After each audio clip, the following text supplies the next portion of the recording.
आज मैं आप लोगों को बताने वाली हूँ कि बी फार्मेसी करने के बाद आपके पास क्या-क्या करियर स्कोप है, क्या-क्या आप बन सकते हो, कितनी सैलरी आपको मिलेगी, कौन सा एग्जाम देना पड़ेगा आपको गवर्नमेंट जॉब पाने के लिए, सब कुछ आज के वीडियो में हम डिस्कस करेंगे बी फार्मा वाले बच्चों के लिए। ठीक है, चलो स्टार्ट करते हैं आज की वीडियो।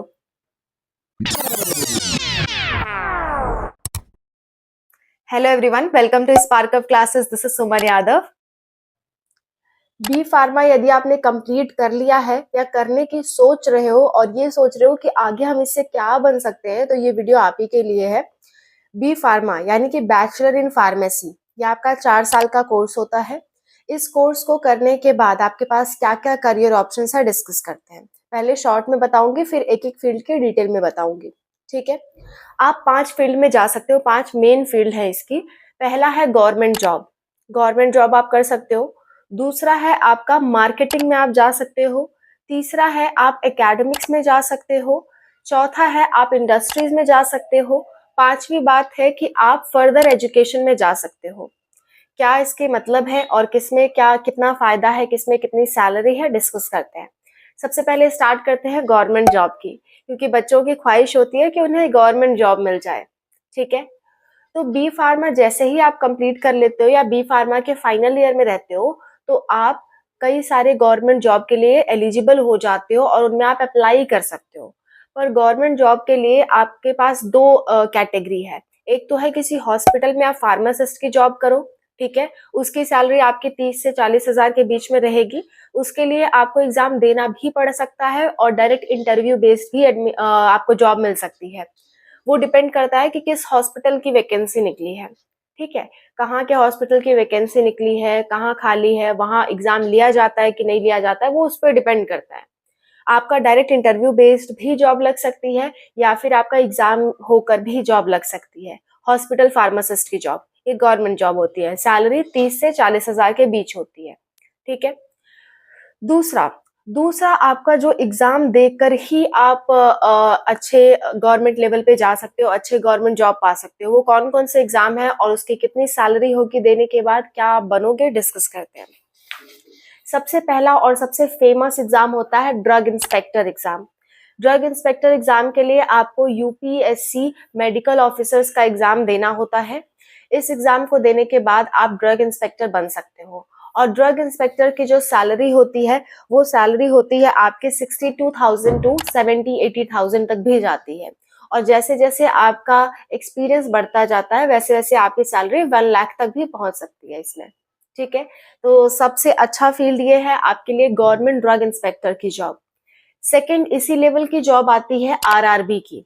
रेलवे में फार्मासिस्ट की आप नौकरी कर सकते हो। इसके लिए जो एग्जाम होता है वो है आरआरबी फार्मासिस्ट एग्जाम। ठीक है, इस एग्जाम के थ्रू आप क्या कर सकते हो, रेलवे में फार्मासिस्ट की जॉब कर सकते हो। रेलवे में जानते हो ना, डॉक्टरों की भी जरूरत पड़ती है, फार्मेसी वालों की भी जरूरत पड़ती है, नर्स की भी जरूरत पड़ती है, हर तरह के लोगों की जरूरत पड़ती है मेडिकल की। तो उसमें जो आपको सैलरी दी जाएगी एग्जाम के बाद, वो होगी आपकी 45,000 टू 50,000।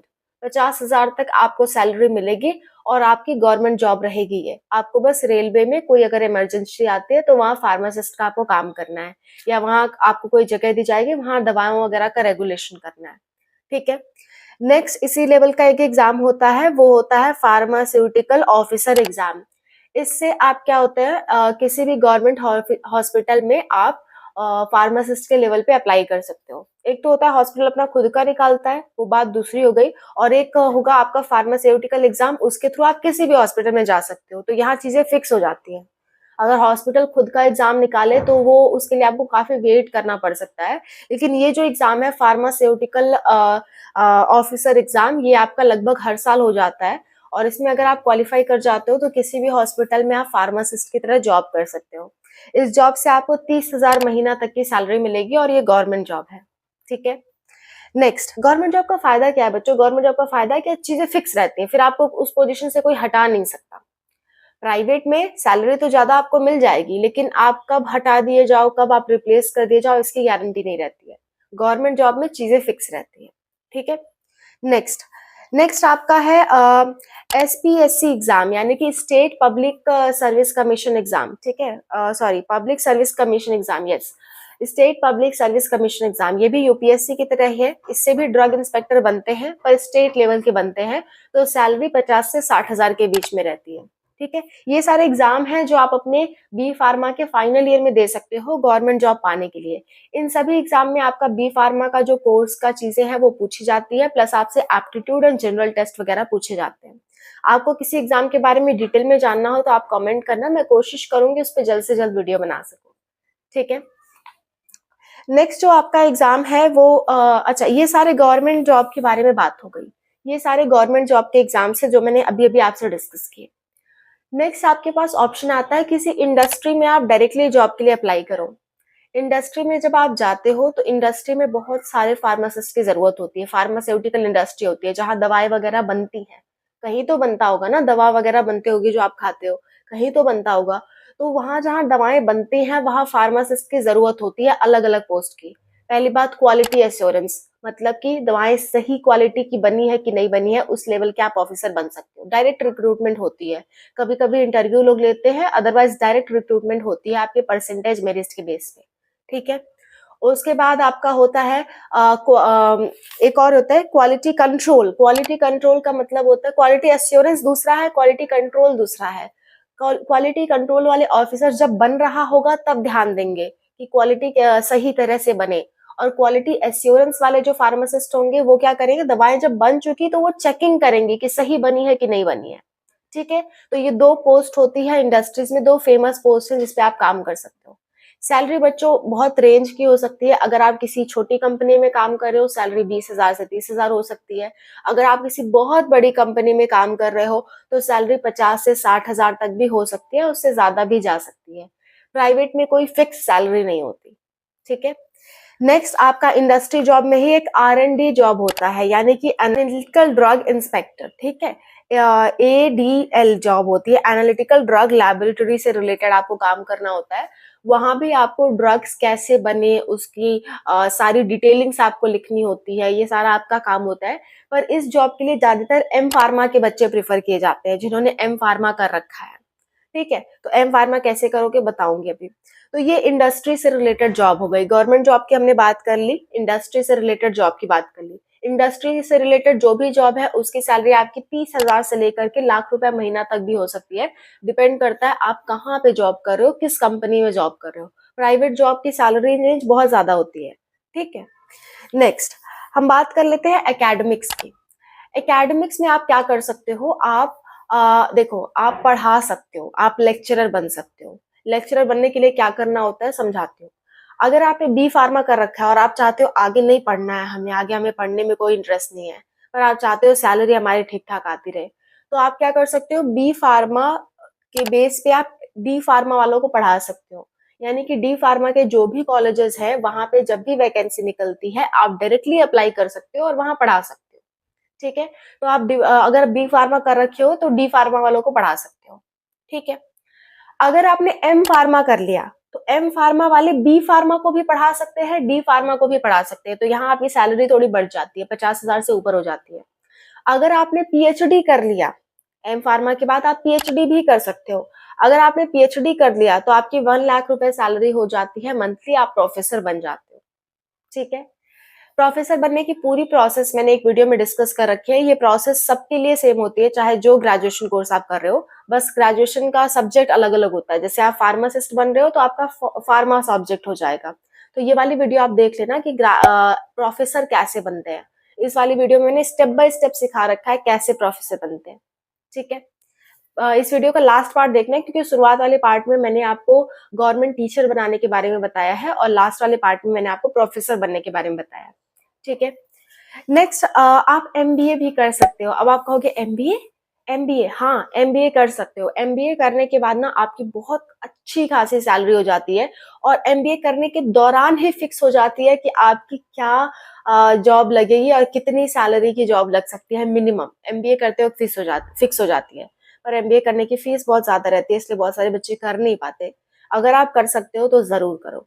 ठीक है, तो एमबीए करने के बाद आप मार्केटिंग लाइन में जा सकते हो। मार्केटिंग में आप मार्केटिंग ऑफिसर बन सकते हो। फॉर एग्जाम्पल आपने क्या किया कि जैसे डॉक्टर्स हैं, डॉक्टर के पास आप किसी फार्मास्यूटिकल कंपनी में काम करोगे, वहाँ आपकी फिक्स सैलरी रहेगी।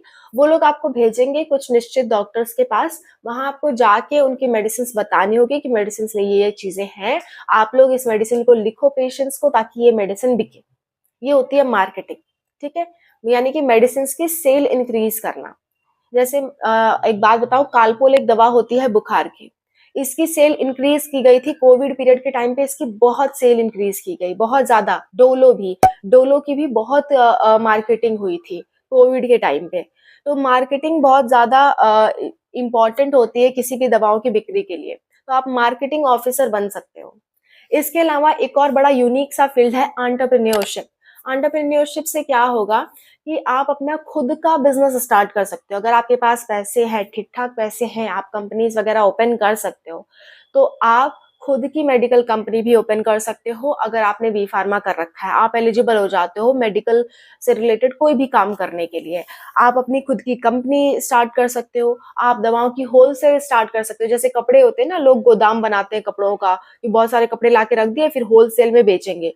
वैसे आप दवाओं का होलसेल का काम कर सकते हो। दवाओं की दुकान भी खोल सकते हो आप अपनी, ठीक है? आपने अपनी खुद की दुकान खोल लो, कोई नहीं बोलने आएगा आपको क्यों खोल रखा है, क्या नहीं। दवाओं की दुकान खोलने के लिए ऐसे ही आप नहीं खोल सकते, आपको बी फार्मा या डी फार्मा करना ज़रूरी होता है, ठीक है? तो इन सब में अंधा पैसा है, इसमें कोई पैसे की लिमिट नहीं बताई जा सकती। आप जितना काम करोगे उतने आपको पैसे मिलेंगे, ठीक है? गवर्नमेंट जॉब की सैलरी फिक्स थी, उसको मैंने बता दिया। क्लियर है? आई होप आपको ये सारी बातें समझ में आई होंगी। एक बार समराइज़ कर देती हूँ। आप गवर्नमेंट जॉब कर सकते हो, आप एम फार्मा कर सकते हो। एम फार्मा के लिए एक एग्ज़ाम होता है बच्चों, जीपैट, ठीक है? जीपैट एक एग्ज़ाम होता है, ये भी याद रख लो। जीपैट एग्ज़ाम होता है, थोड़ा-सा टफ एग्ज़ाम होता है, पर इस एग्ज़ाम को क्वालीफाई करने के बाद अगर आप एम फार्मा करते हो, तो मंथली आपको एम फार्मा करने के लिए भी, आप जब तक करोगे तब तक मंथली आपको 12 से 13,000 रुपए दिए जाएँगे। फालतू में दिए जाएँगे, खाली पढ़ने के लिए दिए जाएँगे आपको। एक तरह से स्कॉलरशिप है, मंथली स्कॉलरशिप आपको मिलेगी, तो जो कि एक अच्छी बात है, ठीक है? ऐसे ही बहुत सारे फार्मास्यूटिकल के एग्ज़ाम्स होते हैं जिनको आप दे सकते हो। ये कुछ प्रमुख एग्ज़ाम थे जो इसके बारे में मैंने आपको बताया, ये सब फेमस एग्ज़ाम्स हैं, जो मैंने आपको बताया। ठीक है? एक बार समराइज़ करती हूँ। सबसे पहले आप गवर्नमेंट जॉब के लिए जा सकते हो। गवर्नमेंट जॉब के लिए यूपीएससी का एग्ज़ाम देते हो सकते हो, एसपीएससी का एग्ज़ाम दे सकते हो, आरआरबी मेडिकल ऑफिसर का एग्ज़ाम दे सकते हो, आरआरबी फार्मासिस्ट का एग्ज़ाम दे सकते हो, और आप एक और एग्ज़ाम दे सकते हो, सीजीएसएस का एग्ज़ाम दे सकते हो, और फार्मास्यूटिकल ऑफिसर एग्ज़ाम दे सकते हो। ये सारे एग्ज़ाम गवर्नमेंट जॉब के लिए हैं। ठीक है? इसका स्क्रीनशॉट लेके रख लो। दूसरे नंबर पे आता है आपका इंडस्ट्रीज का जॉब। इंडस्ट्रीज का जॉब डिपेंड करता है किस इंडस्ट्री में वैकेंसी है, या आपको खुद ढूंढना पड़ता है, अप्लाई करना पड़ता है, डायरेक्ट रिक्रूटमेंट भी होती है, इंटरव्यू बेस्ड भी होती है, ठीक है? तीसरा होता है हॉस्पिटल अपना खुद ही वैकेंसी निकालते हैं, उसमें आप फार्मासिस्ट का काम कर सकते हो, या फिर उसकी जगह आप फार्मास्यूटिकल एंट्रेंस एग्जाम दे सकते हो, जो कि मैंने अभी बताया था, उससे आपकी गवर्नमेंट जॉब लग जाएगी, ठीक है? नेक्स्ट आपका आता है एंटरप्रेन्योरशिप। एंटरप्रेन्योरशिप में आप अपना खुद का बिजनेस स्टार्ट कर सकते हो, अंधा पैसा कमा सकते हो। नेक्स्ट आपका आता है मार्केटिंग। मार्केटिंग करने के लिए आपको एमबीए करना पड़ेगा। मार्केटिंग आप नॉर्मल लेवल की कर सकते हो, लेकिन अगर धांसू लेवल की मार्केटिंग करनी है तो एमबीए करके करो, ठीक है? नेक्स्ट आपका है एकेडमिक्स में, अगर आपको जाना है, आपको मार्केटिंग वगैरह से कोई रिलेशन नहीं है, आपको सिर्फ पढ़ाने से मतलब है, तो आप बी फार्मा के बाद भी लेक्चरशिप कर सकते हो, आप एम फार्मा करके भी कर सकते हो, आप पीएचडी करके भी कर सकते हो। सैलरी हर किसी में अलग-अलग है। बी फार्मा के जस्ट बाद अगर आप पढ़ाना चाहते हो तो सैलरी 30,000 से 50,000 तक होगी। अगर आप एम फार्मा के बाद पढ़ाना चाहते हो तो सैलरी 70,000 तक जा सकती है, 80,000 तक जा सकती है। अगर आप अपना पीएचडी करने के बाद पढ़ाना चाहते हो तो आपकी सैलरी लाखों तक रहेगी, ठीक है? तो ये सारी बातें थी आपकी बी फार्मा से रिलेटेड। आई होप आपको सारी बातें समझ में आ गई। जीपैट एग्जाम आपको देना होता है एम फार्मा करने के लिए, ये भी एक एडिशनल बात मैंने आपको बताई थी। और भी कोई भी दिक्कत, कोई भी परेशानी होती है किसी भी चीज से related, you can mention in the comment section. I am ready to help. Bye, take care.